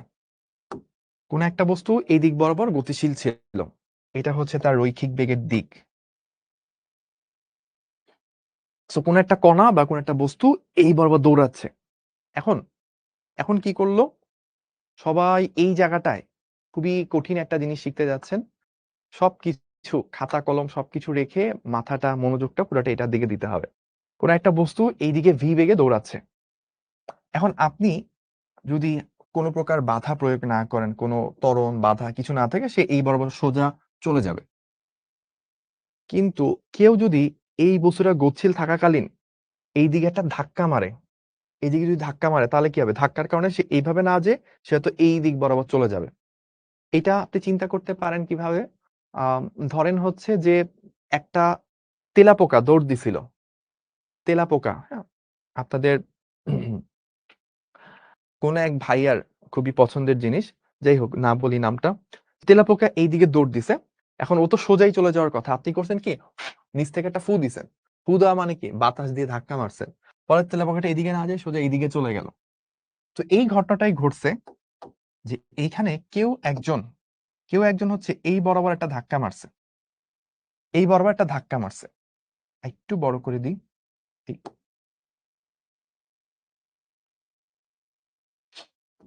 এখন এই ধাক্কার কারণে কি হবে? এই বস্তুটা এখন আর সোজা মানে সোজা এই বরাবর যেতে পারবে না। এই ধাক্কার কারণে সে এখন এই বরাবর চলে যাবে। সো ওইটাই ধরেন আমরা একটু আঁকতেছি যে হ্যাঁ, সে হচ্ছে ধাক্কা খেয়ে এই বরাবর চলে গেল। আচ্ছা, গেল। এখন বর্তমানে তো সে এই পজিশনে চলে আসছে, তাই না? এখন এই পজিশনে আসার পর তার বেগের দিকটা কোন দিকে হওয়ার কথা? তার বেগের দিকটা হচ্ছে এই বরাবর হওয়ার কথা। এই বরাবর তার রৈখিক বেগ হওয়ার কথা। কিন্তু ওই বিটলা ছেলেটা সে তেলাপোকাকে এইদিকে থেকে এইদিকে ফু দিয়ে নিয়ে গেছে, তাও সে ক্ষান্ত হয় নাই। যখন সে দেখছে তেলাপোকা এইদিকে, সে তখন এইদিকে চলে আসছে। সে এখন এইদিকে ফু মারতেছে। মানে একটু আগে তো বেগের দিকের সাথে লম্বাভাবে ফু দিচ্ছে, এখনো বেগের দিকে লম্বা দিকে ফু দিছে। ফু দেওয়ার কারণে কাহিনী যেটা ঘটছে সেটা হচ্ছে, সরি, এই দিক বরাবর সে আবারও ধাক্কা মারছে। ঠিক আছে? এখন এই ধাক্কার কারণে কি হবে? তেলাপোকাটা সোজা এদিকে যাওয়া ছিল, ফু এর কারণে সে এই বরাবর কোন একটা দিকে চলে যাবে। সো এখন সে কাহিনী যেটা ঘটছে, এই বরাবর সে ধরেন চলে গেল। ঠিক আছে? এই বরাবর চলে গেল। আচ্ছা, গেল। বর্তমানে সে ধরেন এইখানে পৌঁছাইছে। এইখানে পৌঁছায় গেছে। এখন তার রৈখিক বেগের দিক, v এর দিক হওয়ার কথা এইদিকে। আমি v এর দিকগুলা দিতে ভুলে গেছি। এইটা বর্তমানে v এর দিক। এর পরের অংশে v এর দিকটা এই বরাবর হওয়ার কথা। আচ্ছা। বর্তমানে তেলাপোকাটা এই বরাবর যাওয়ার কথা। কিন্তু ওই দুষ্ট ছেলেটা, মাহিন নামে সেই দুষ্ট ছেলেটা, ও তেলাপোকাকে শান্তিতে থাকতেই দিল না। ও এখন এখানে এসে এই বরাবর লম্বভাবে ও ফু দিয়ে কি করছে? ধাক্কা মারতেছে তেলাপোকাটারে। এখন তেলাপোকাটা কি করবে? এই যে ধাক্কাটা যে সে দিল, এই যে ধাক্কাটা যে সে দিল, লম্বভাবে ধাক্কাটা মারলো। এই ধাক্কা মারার পরে কি ঘটনা ঘটবে? এই ধাক্কা মারার ফলে এখন তেলাপোকাটা সোজা এইদিকে না যেয়ে এখন একটু বেঁকে যাবে। সো বেঁকে যেদিকে যাবে সেটাই ধরেন আমি আঁকলাম। এই যে আঁকছি। ঠিক আছে? এখন কণাটা এই পজিশনে পৌঁছায় গেছে। এখন তার রৈখিক বেগের দিকটা হওয়ার কথা ছিল এই বরাবর। এই বরাবর তার রৈখিক বেগটা হওয়ার কথা ছিল। এটা হচ্ছে তার রৈখিক বেগ। আবার আবার সেই মাহিন নামে সেই দুষ্ট ছেলেটা, দুষ্টর ঘরে দুষ্ট, এ যেটা করছে, আবার হচ্ছে এদিকে একটা বল দিয়ে ধাক্কা মারছে, আবার লম্বভাবে ধাক্কা মারছে। ফলে কি হয়েছে? তেলাপোকাটার দিক আবার ঘুরে গেছে। বেচারা তেলাপোকাটাকে সে শান্তিতে থাকতেই দিচ্ছে না। এখন পৌঁছাইছে তেলাপোকাটা এই জায়গায়। তেলাপোকার তেলাপোকার বেগের দিকটা, রৈখিক বেগের দিকটা হচ্ছে এখন এই বরাবর। রৈখিক বেগের দিকটা হচ্ছে এখন এই বরাবর। আবার সেই মাহিন নামে সেই দুষ্ট ছেলেটাই দুষ্টুমি করতেই আছে, দুষ্টুমি করতেই আছে, থামেই না। আবারও সে লম্বভাবে একটা ফু দিল। এই ফু খেয়ে আলটিমেটলি সে কি হবে? এখন তেলাপোকাটা এই দিকে চলে আসছে। আচ্ছা, আসলো। এখন তেলাপোকাটা যেতে চায় কোন দিকে? তেলাপোকাটার রৈখিক বেগ সে এখন এই দিকে চলে যাওয়ার কথা ছিল। কিন্তু মাহিন কি করছে? মাহিন আবার তেলাপোকার সাথে এই দিক থেকে ফু দিয়ে দুষ্টামি করতেই আছে। সে আবার হচ্ছে এইদিকে সে ধাক্কা মারছে। আচ্ছা, মারলো। এখন এখন এই ধাক্কা খেয়ে তেলাপোকার চলে যাওয়ার কথা হচ্ছে এই দিক বরাবর। ঠিক আছে? এই দিক বরাবর চলে যাওয়ার কথা, বর্তমানে সেখানে পৌঁছায় গেছে। আমি ভি গুলো দিয়ে নিই। এই যে ভি গুলো দিচ্ছি। বর্তমানে তেলাপোকাটা সোজা এই দিকে চলে যাওয়ার কথা ছিল। কথা তো ছিল এইদিকে যাওয়ার, কিন্তু মাহিন কি আর তাকে যেতে দিল? দিল না। এই যে আবার ধাক্কা মারছে লম্ব বরাবর। ফলে সে ধাক্কা খেয়ে এই দিক বরাবর চলে আসলো। এই দিক বরাবর সে চলে আসলো। আচ্ছা। এখন বর্তমানে কণাটা চলে যাওয়ার কথা কোন দিকে? তেলাপোকাটা চলে যাওয়ার কথা ছিল তার রৈখিক বেগ এই দিকে।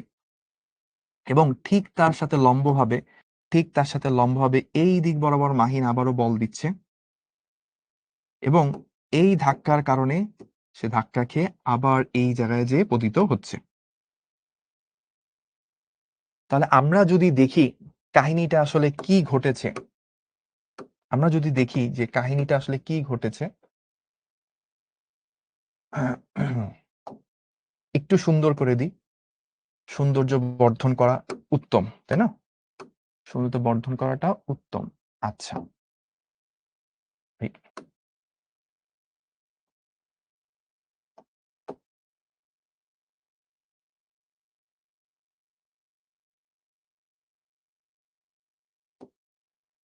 আচ্ছা, তো আমার আঁকার মধ্যে কম বেশ হইতে পারে, কিন্তু দিন শেষে ঘটনা কি ঘটতেছে এটা কি বুঝতে পারতেছেন?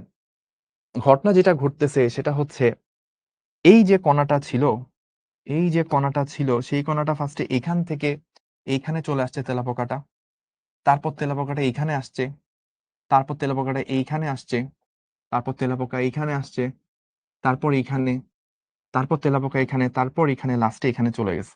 তাহলে কি বুঝছেন তেলাপোকাটাকে একটা বৃত্তাকার পথে ঘুরতেছে না? তেলাপোকাটা একটা বৃত্তাকার পথে ঘুরতেছে। আই হোপ আপনারা বুঝে ফেলছেন। এবং বৃত্তাকার পথে কখন ঘুরতে পারছে?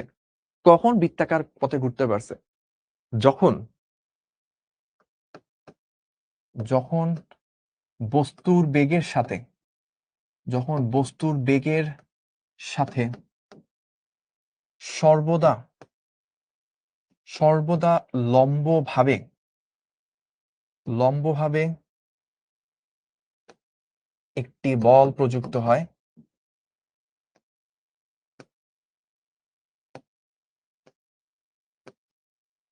তখন বস্তুটি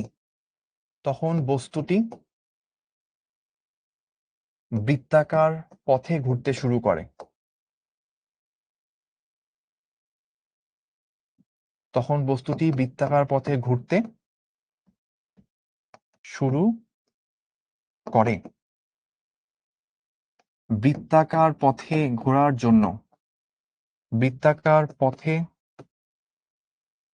ঘোরার জন্য দায়ী এই বলটি, বৃত্তাকার পথে ঘোরার জন্য দায়ী এই বলটি সর্বদাই বেগের সাথে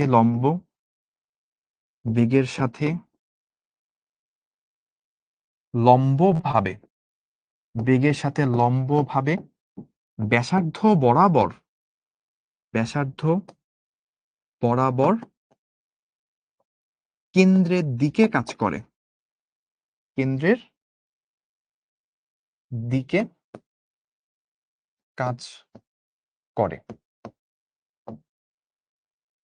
এই বলকেই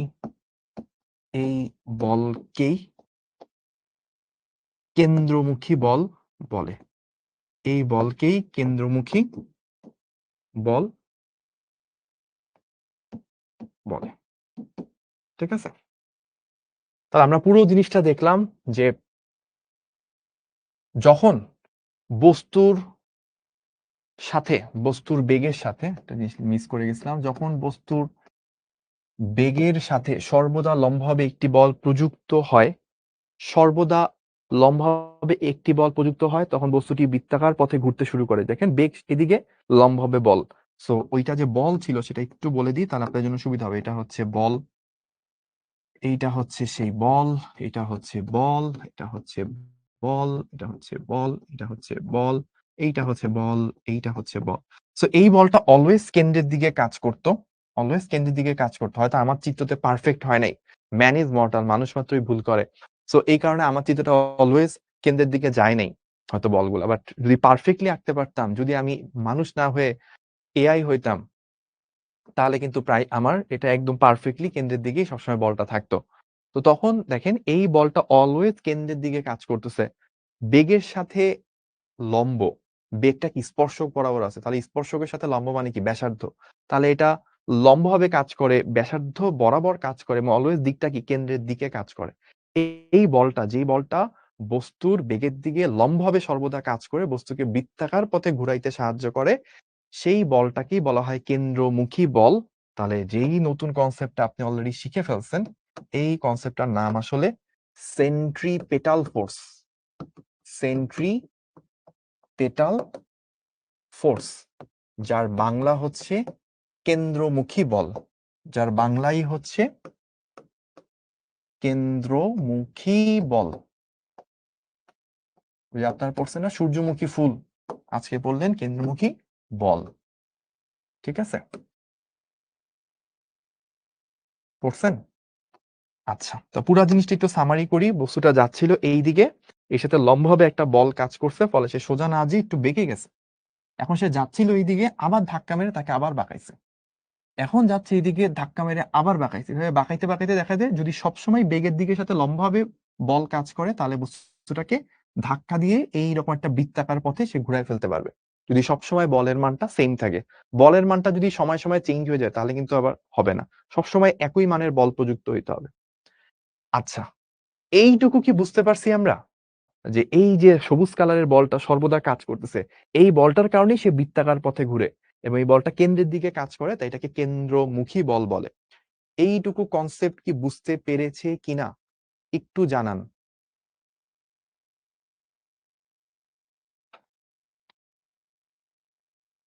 আমরা বুঝতে পারছি। ওকে, আচ্ছা, এসএস নিতে চাইছেন, ওকে।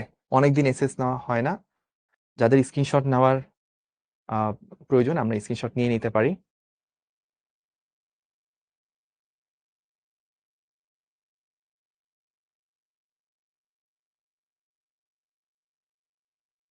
ওকে, ডান। তাহলে আমরা যেখানে ছিলাম, এই বলটা তো আমরা বললাম, এখন এই বলটা এটার মান কত সেইটা আমরা বের করতে চাই। তো এই বলের সাথে জড়িত যে ত্বরণ, সেই ত্বরণটাকে আমরা কেন্দ্রমুখী ত্বরণ বলতে পারি। ঠিক আছে, আচ্ছা, এখানে কি জানি বলছে মাহিনকে নিয়ে। মাহিন ভাইয়া তো দুষ্ট কেন? আসলে নতুন নতুন বিয়ে করছে তো এই জন্য একটু দুষ্টামি বেশি করে। ওকে আসলে জিমি ভাইয়া একটু শিক্ষা দিচ্ছে, আশা করি ও দ্রুত ভদ্র হয়ে যাবে। আচ্ছা, ঠিক আছে, ওকে। মোসাম্মদ মাহফুজা আক্তার মিমি ভাইয়া, আমার কমেন্ট কি আপনি দেখতে পান? ওকে, ওকে। ক্লাস কখন শুরু হয়েছে? ক্লাস গত বছর শুরু হয়েছিল। আচ্ছা, ঠিক আছে, ডান। আপনাদের যেসব কমেন্ট নেওয়ার ছিল ওইসব কমেন্ট নেওয়া হয়ে গেছে। আচ্ছা, সো আমরা তাহলে এইটুকু পর্যন্ত করে ফেললাম। এইবার আমাদেরকে যেটা বের করতে হবে, এই বলটার মান কত সেই মানটা বের করে নিয়ে আসতে হবে। ঠিক আছে, তো চলেন আমরা মান বের করব। তো এই কই চলে আসলাম। সো আমরা এই জিনিসটা মাথায় রাখবো, বল মানি অলওয়েজ কি, ওই যে ছোটবেলায় একবার শিখছিলেন, বল মানি হচ্ছে এফ ইজিকলস টু এম এ। তাহলে আপনার এইটা যদি কেন্দ্রমুখী বল হয়ে থাকে, এইটা যদি কেন্দ্রমুখী বল হয়ে থাকে, তাহলে এইটার কারেসপন্ডিং যে ত্বরণটা হবে সেটাকে আমরা কি বলবো? কেন্দ্রমুখী ত্বরণ। কেন্দ্রমুখী ত্বরণ বলবো। আর আমরা যদি সংক্ষেপে এটার ব্যাখ্যা লিখে রাখতে চাই, যেই ত্বরণ বস্তুকে বৃত্তাকার পথে ঘোরায়, বস্তুকে বৃত্তাকার পথে ঘোরায় তাকে কেন্দ্রমুখী ত্বরণ বলে।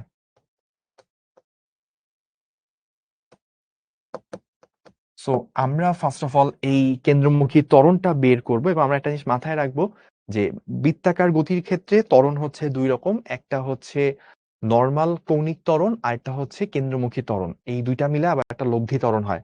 সো আমরা কৌণিক ত্বরণ আলফা দেখে আসছি, del omega by t, omega minus omega naught by t বা ডিডিটি অফ ওমেগা, এগুলো আমরা করছি, এগুলো রিলেটেড ম্যাথটা তো আমরা সলভ করছি। এখন আমরা কেন্দ্রমুখী ত্বরণ শিখবো। কেন্দ্রমুখী ত্বরণের জন্য আমাদেরকে একটা কাজ করতে হবে, চলেন আমরা একটু কাজ করে আসি। ওকে, সো এইটার জন্য আমরা যেই কাহিনী ঘটাবো সেটা হচ্ছে, আমি একটা বৃত্তাকার পথ নিচ্ছি। আচ্ছা, সো আমার বৃত্তাকার পথের এই একটা বিন্দু, এই বিন্দুতে আমার রৈখিক বেগের দিক হচ্ছে এইরকম। ঠিক আছে, আচ্ছা, আর এইটা আরেকটা বিন্দু,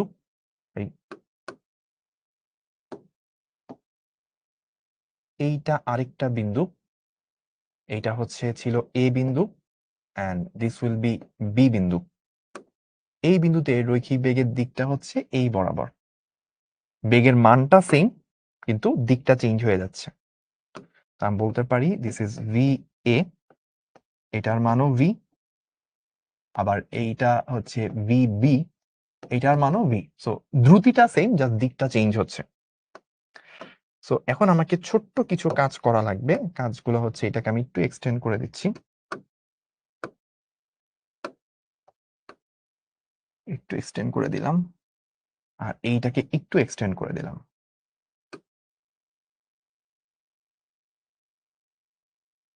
আচ্ছা, এখন দেখেন এক্সটেন্ড করে দিলে এই দুইটার মাঝে একটা অ্যাঙ্গেল তৈরি হয়, এই অ্যাঙ্গেল তৈরি হয়। এই অ্যাঙ্গেলটা কত এটা আমরা বের করব।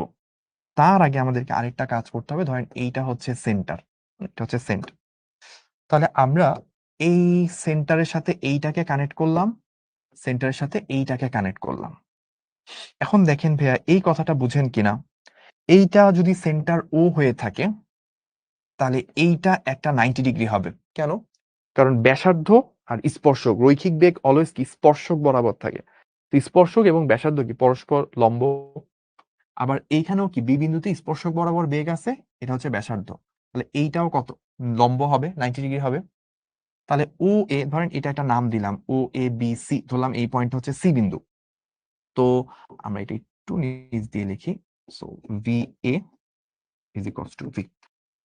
So O A B C যে সামন্তরিক আছে, এই সামন্তরিকে দেখেন আমাদের যদি এই অ্যাঙ্গেলটা থিটা হয়, এই অ্যাঙ্গেলটা যদি থিটা হয় তাহলে আমরা কি এটা বলতে পারি যে theta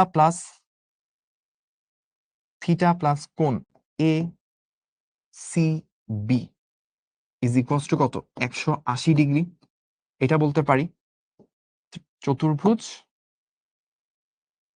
O A B C তে এই O A B, sorry, O A C B, এই যে চতুর্ভুজটা আছে, চতুর্ভুজের মধ্যে এইটা 90 ডিগ্রি, এটা 90 ডিগ্রি, দুইটা 90 মিলে 180 চলে গেছে। চার কোণের সমষ্টি 360 ডিগ্রি, 180 চলে গেলে আর 180 ডিগ্রি থাকে। তাহলে এই থিটা এবং এই এ সি বি, এই দুইটা অ্যাঙ্গেল মিলে হচ্ছে 180 ডিগ্রি। আবার দেখেন এইটা বুঝেন কিনা, যে কোণ এ, কোন ধরেন আমি এইদিকে একটা ওয়ার্ড বললাম, এইদিকে হচ্ছে ধরেন বললাম ডি, এইদিকে যদি আমি এটাকে ডি বলে থাকি,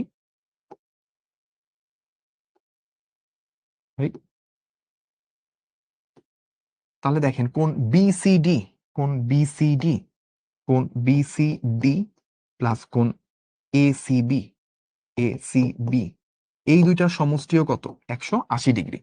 এই দুইটার সমষ্টিও কত, 180 ডিগ্রি। তাহলে এই দুইটা থেকে তুলনা করে পাই কি দেখেন, এই দুইটা থেকে তুলনা করে পাই দেখেন, এই থিটা আর এই অ্যাঙ্গেল, এই থিটা আর এই অ্যাঙ্গেল, এই দুইটার সমষ্টি 180 ডিগ্রি। আবার এইটা প্লাস এটা সরলরৈখিক কোণ, এই দুইটার সমষ্টি 180 ডিগ্রি। অতএব আমি বলতে পারি যে কোণ বিসিডি এটাই কত, থিটা। তার মানে এই অ্যাঙ্গেলটাও কত, এটা যদি থিটা হয় এই অ্যাঙ্গেলটাও এক্স্যাক্টলি থিটা হবে। আচ্ছা, এইবার আমরা একটু চিন্তা করি যে কেন এই জিনিসটা নিয়ে আমরা এত কথাবার্তা বলতেছি। এইটা বোঝা যাবে যখন আমরা পরের স্টেপটাতে যাব। ধরেন এইটা তো হচ্ছে এ বিন্দু ছিল, তাই না? এই যে এই বিন্দুতে বেগের একটা দিক আছে, এই যে এই দিকে বেগ, আর বি বিন্দুতে বেগের দিকটা এই দিক বরাবর, সো বি বিন্দুর বেগটাকে আমি এই বরাবর আঁকলাম। তাহলে এইটা হচ্ছে ছিল আমার ভি এ, ভি এ, এটা হচ্ছে ভি, আবার এই দিকে হচ্ছে ভি বি আছে, এটার মানও কত, এটার মানও ভি। এবং ভি বি এবং ভি এ তাদের অন্তর্গত কোণ পিছনে বর্ধিত করলে আদি বিন্দুকে একই জায়গায় আনলে সেই অন্তর্গত কোণটা হচ্ছে থিটা। আচ্ছা, এখন ভাইয়া কেন এগুলা করতেছেন, কি লাভ, জীবনে আমাদের কত কিছু আছে, এই সবকিছু বাদ দিয়ে কেন আমরা এটা করতেছি? এটার কারণটা অল্প কিছু সময়ের মধ্যেই বুঝে যাবেন। ধরেন আমি যদি এই দুটাকে কানেক্ট করে দিই, এই দুটারে যদি কানেক্ট করে দিই, ঠিক আছে, ধরেন আমি এটাকে সলিড লাইন দিয়ে কানেক্ট করি।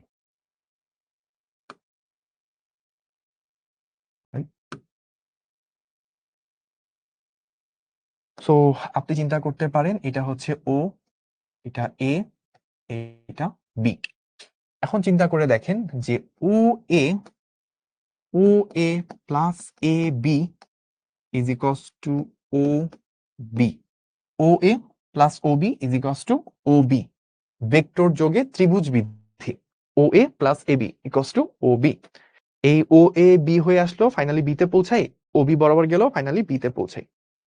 এখন আপনি তাহলে চিন্তা করেন ও এ বরাবর কি ছিল, ভি এ বিন্দুতে বেগটা ছিল, plus A B. O B কি ছিল, বি বিন্দুতে বস্তুর বেগ। তাহলে এখান থেকে আমরা পেয়ে যাচ্ছি এ বিটা কত, ভিবি মাইনাস ভি এ। তাহলে এই এ বিটাই কি আমার বেগের পরিবর্তন, এ বিটাই হচ্ছে আমার বেগের পরিবর্তনকে ইন্ডিকেট করতেছে। এখন হচ্ছে আসল কাহিনী যে কেন এত কিছু করলাম এত সময় জুড়ে। দেখেন আমরা এবার বলতে পারি কিনা যে আমরা জানি কেন্দ্রমুখী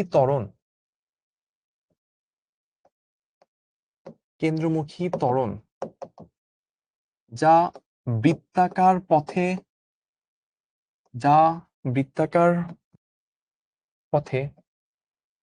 ঘূর্ণায়মান বস্তুর বেগের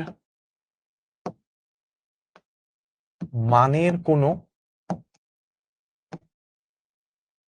পরিবর্তন ঘটায় না।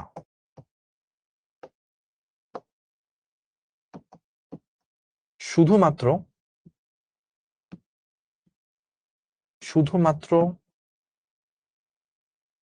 দিকের পরিবর্তন ঘটিয়ে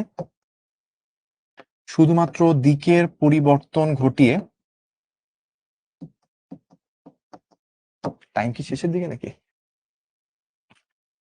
7টায় ক্লাস না আরেকটা। কেন্দ্রমুখী ত্বরণ যা বৃত্তাকার পথে ঘূর্ণায়মান বস্তুর বেগের মানের কোনো পরিবর্তন ঘটায় না, শুধুমাত্র দিকের পরিবর্তন ঘটিয়ে তাকে বৃত্তাকার পথে ঘোরায়।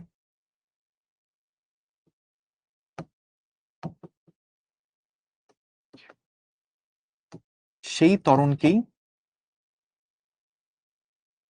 ত্বরণকেই কেন্দ্রমুখী ত্বরণ বলে।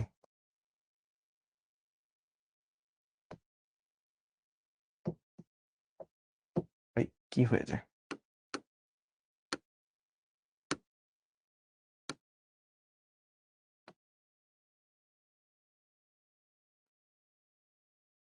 তো কেন্দ্রমুখী ত্বরণের আরেক ধাপে আপনি ডেফিনেশনটা জানলেন। আমার স্পেস খুবই কম, দ্যাটস আমাকে একটু বাধ্য হয়ে একটু ছোট করা লাগতেছে।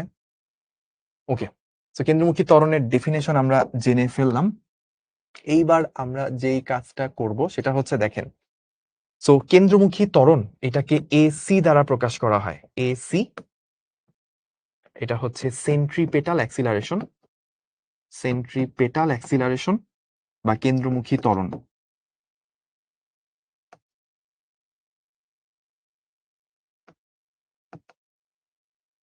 এখন এসি এই কেন্দ্রমুখী ত্বরণটার মানটা যদি আমরা বের করতে চাই তাহলে কি, del b divided by t.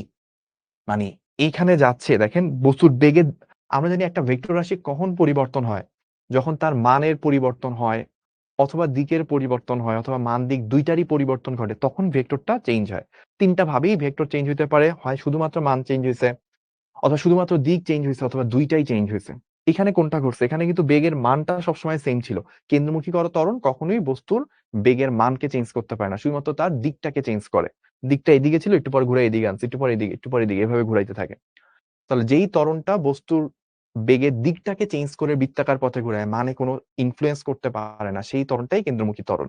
তাহলে এই কেন্দ্রমুখী ত্বরণ কি, বেগের পরিবর্তন বাই টাইম। অলওয়েজ ত্বরণ মানে কি, বেগের পরিবর্তন বাই সময়। এখন বেগের পরিবর্তন ওইটাই আপনি বের করছেন না, ওই যে এবি, বেগের পরিবর্তনটা আপনি ওই চিত্র থেকে কি বের করছেন, এবি ডিভাইডেড বাই টি। এখন এবি দেখেন, এবিকে আমরা মনে মনে একটা বৃত্তাকার চাপ চিন্তা করতে পারি না? থিটা খুব ছোট হইলে এবিটাই কি একটা বৃত্তাকার চাপের সমান না, একটা বৃত্তচাপের সমান। সো আমরা এখানে এটা বলতে পারি যে বৃত্তচাপের ক্ষেত্রে আমরা কি জানি, S equals to R theta. তাহলে এখানে এস এর জায়গায় কি আছে? অলমোস্ট, এইটা আমরা বলতে পারি অলমোস্ট এবি আছে। আর এর জায়গায় দেখেন এইটার মানও ভি, খেয়াল করেন যে আমাদের এইটার মানও ভি, এইটার মানও ভি, তাহলে এই দুটা মান সমান, এবং আমরা তো জানি রেডিয়াস গুলা কি অলওয়েজ সমান হয়। তাহলে এই রেডিয়াসের জায়গায় আমরা ভি বসাইতে পারি, এইটা হচ্ছে থিটা। তাহলে এবি এর মানটা আমরা বের করলাম, এবি হচ্ছে ভি থিটা, তো সেটাই বসাবো। AB is equals to v theta divided by t. তাহলে এখান থেকে আমরা পাচ্ছি AC is equals to v into theta by t. Theta by t মানে কি, যে আমরা এইখান থেকে এইখানে গেছিলাম, এইখান থেকে এইখানে যাইতে আমার যেইটুকু টাইম লাগছে, টাইমটা হচ্ছে টি সেকেন্ড, টি সময় লাগছে আমার এইখানে যেতে, তাই না? তাহলে টি সেকেন্ডে থিটা কোণ অতিক্রম করছি, 1 সেকেন্ডে থিটা বাই টি অতিক্রম করছি। 1 সেকেন্ডে কতটুকু অ্যাঙ্গেল অতিক্রম করি, এটাকে আমরা কি বলি? ওমেগা বলি না? এটাকেই আমরা ওমেগা বলি, কৌণিক বেগ। তাহলে অতএব এ সি কেন্দ্রমুখী বল, এটা আমরা কি পাইলাম? A is equals to V omega. আমরা এটা পেয়ে গেলাম, AC is equals to V omega. V কি? রৈখিক বেগ, ওমেগা কি? কৌণিক বেগ। এটা হচ্ছে রৈখিক, এটা হচ্ছে কৌণিক। সো দিস ওয়ান ইজ কৌণিক বেগ, আর এইটা হচ্ছে রৈখিক বেগ। এই দুইটা বেগের গুণফল, সেটাই হচ্ছে আমাদের কেন্দ্রমুখী ত্বরণ এসি, যেটাকে সেন্টিপিটাল অ্যাক্সিলারেশন বলা হয়ে থাকে। এইটার উপর বেস করে ছোট্ট যদি আমরা সামারি করি, তো আমরা পাইলাম AC is equals to v omega. এবং এই জিনিসটা আমরা একটু আগেই শিখছি যে ভাইয়া v is equals to omega r. তো আমরা যদি ভি এর জায়গায় বসাই দিই ওমেগা আর ইন্টু ওমেগা, তাহলে আমরা আরেকটা সূত্র পেয়ে যাচ্ছি, omega square R. That means AC is equals to omega square R, এটা আমাদের আরেকটা সূত্র। একটু আগে আমরা একটা সূত্র পাইছিলাম ভি ওমেগা। এবং আরেকটা কাজ কিন্তু করা যায়, যে আমরা এখান থেকে বলতে পারি omega is equals to V by R. সেটা যদি এখানে বসাই দিই, তাহলে চলে আসে AC is equals to V square by R square into R. কাটাকাটি যে আমাদের থাকে AC is equals to V square by R. তাহলে আমরা কেন্দ্রমুখী ত্বরণের মোট 3টা সূত্র জানলাম। ভি ওমেগা রৈখিক এবং কৌণিক বেগের গুণফল, ওমেগা স্কোয়ার আর একটা সূত্র, ভি স্কোয়ার বাই আর এটা আরেকটা সূত্র। এই 3টা সূত্রের মাধ্যমে আজকে আমরা ক্লাস শেষ করতেছি। দেখা হবে কোনো একদিন আরো একটা ক্লাসে। আল্লাহ হাফেজ, আসসালামু আলাইকুম।